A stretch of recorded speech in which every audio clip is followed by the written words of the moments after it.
सोचिए आपने पूरे दिन का शेड्यूल प्लान कर लिया है। सुबह उठकर एक्सरसाइज, फिर काम, ईमेल्स, मीटिंग और शाम को परिवार के साथ में समय बिताने का सही टाइम टेबल बना लिया है। लेकिन जैसे ही दिन शुरू होता है अचानक से एक जरूरी कॉल आ जाता है, ईमेल्स की लंबी लिस्ट सामने आ जाती है, ऑफिस का एक असाइनमेंट तुरंत पूरा करने के लिए कह दिया जाता है। धीरे धीरे आपका पूरा प्लान गड़बड़ हो जाता है और दिन खत्म होते होते आपको महसूस होता है कि आपने टाइम ब्लॉकिंग शेड्यूल का आधा भी ठीक से फॉलो नहीं कर पाए। क्या ऐसा आपके साथ भी होता है? अगर हाँ, तो इसका कारण टाइम ब्लॉकिंग में की गई कुछ आम गलतियां हो सकती हैं। लेकिन कौन कौन सी गलतियां होती हैं और उन्हें कैसे सुधारा जा सकता है? अगर आप ये सब जानना चाहते हैं तो इस वीडियो को आखिरी तक जरूर देखें। टाइम ब्लॉकिंग एक ऐसी बेहतरीन टेक्निक है जो आपके दिन को व्यवस्थित करने में मदद करती है और आपको अधिक उत्पादक बनाने में सहायता करती है। ये एक तरीका है जिसमें आप पूरे दिन को अलग अलग हिस्सों में बांटकर कामों को निर्धारित करते हैं ताकि आप हर कार्य को उसके लिए तय समय में पूरा कर सकें।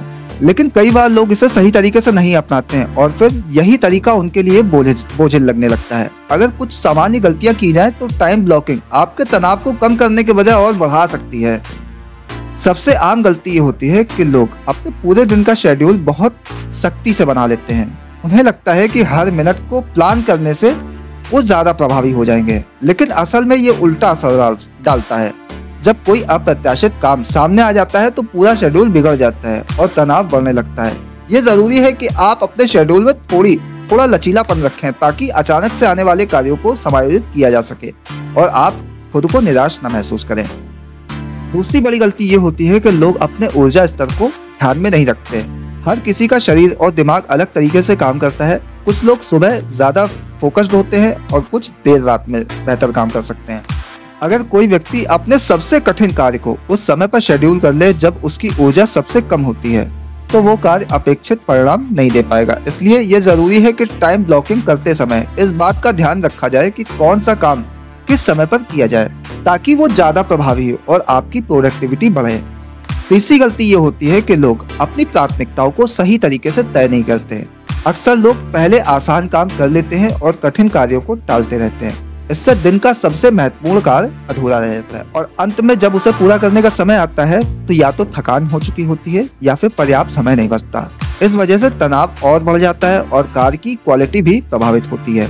सही तरीका यह है कि सबसे पहले सबसे महत्वपूर्ण कार्य को पूरा किया जाए और फिर छोटे छोटे कामों पर ध्यान दिया जाए।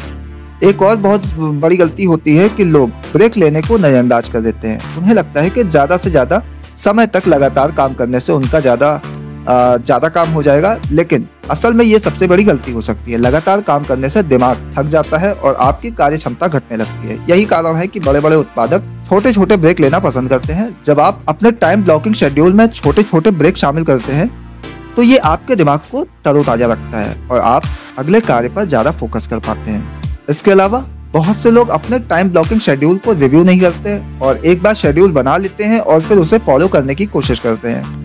लेकिन अगर कोई शेड्यूल काम नहीं कर रहा है तो उसे समय समय पर एडजस्ट करना जरूरी होता है। हफ्ते में एक बार ये देखना बहुत जरूरी है कौन से टाइम ब्लॉक्स सही से काम कर रहे हैं और कौन से नहीं, ताकि उन्हें प्रभावी बनाया जा सके।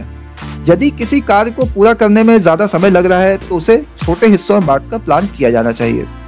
एक और दिलचस्प बात यह है, कई बार लोग बिना किसी बैकअप प्लान के टाइम ब्लॉकिंग करते हैं। उदाहरण के लिए मान लीजिए आपने किसी कार्य के लिए 2 घंटे निर्धारित किए हैं, लेकिन किसी कारणवश उसमें ज्यादा समय लग गया, कोई और जरूरी काम आ गया, तो ऐसे में आपका पूरा शेड्यूल गड़बड़ हो सकता है। इसलिए ये जरूरी है कि हर दिन थोड़ा समय अतिरिक्त रखा जाए ताकि अगर कार्य में ज्यादा समय लग जाए तो बाकी कार्य प्रभावित ना हो। टाइम ब्लॉकिंग का असली फायदा तभी मिलता है जब इसे लचीलापन के साथ में अपनाया जाए। ये आपको ये भी समझने में मदद करता है कि आपका सबसे ज्यादा समय कहाँ लग रहा है और आप उसे कैसे बेहतर तरीके से प्रबंधित कर सकते हैं। सही रणनीति अपनाकर आप अपने दिन को बेहतर बना सकते हैं, अपने लक्ष्य तेजी से हासिल कर सकते हैं और तनाव से भी बच सकते हैं। अब आप बताइए, आपने अपने समय प्रबंधन में सबसे बड़ी गलती कौन सी की है और उसे सुधारने के लिए आपने क्या किया? अपनी राय कमेंट बॉक्स में जरूर दें।